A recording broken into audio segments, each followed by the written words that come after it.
Assalamu alaikum. आज बनाओ इस वांगन हज यखनी अम खतर निमो दोदस 1 किलो यह फेंटोन असल पे बेक तरफ थो वांगन निकर थो आबस मज त्रत तम दोद गि फटन कि अम खतर करो अत मज ऐड ठूल यह करोन अत सत असल पे मिक्स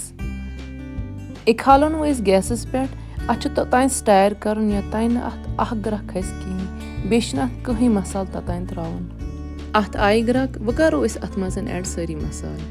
अत मज त्रो बड़ ٲl 2 आबस 1 लीटर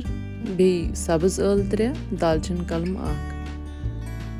अत करो स्टायर थवन ग्रकनान खतर 15-20 मिनटन आब बदल हेको अत मज त्रयित मटन स्टॉक तम सतन गसी ज्यादा मजेदार बेक साइड निमो कढ़ाई अत मज त्रो तील यह तील गस पूर गरम गसुन करो वांगन फ्राई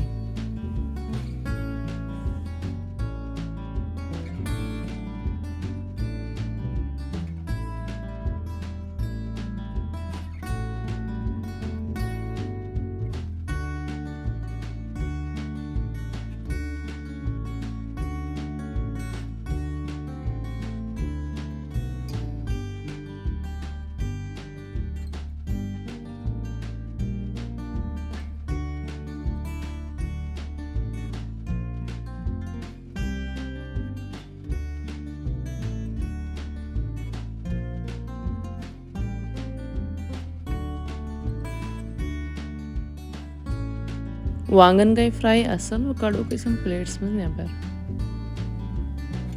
यूत काल गो दोद ते तैयार वो करोक वांगन अत मज ऐड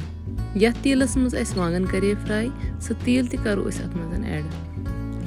अत करो ऐड नून पन्निस जायके हिसाब अत थो लीड वो करो यह कुक 10 मिनटन योतान वांगन सनन असल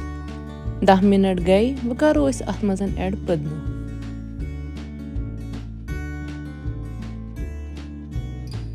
अत दिमो मिक्स तो सन यखनी गई तैयार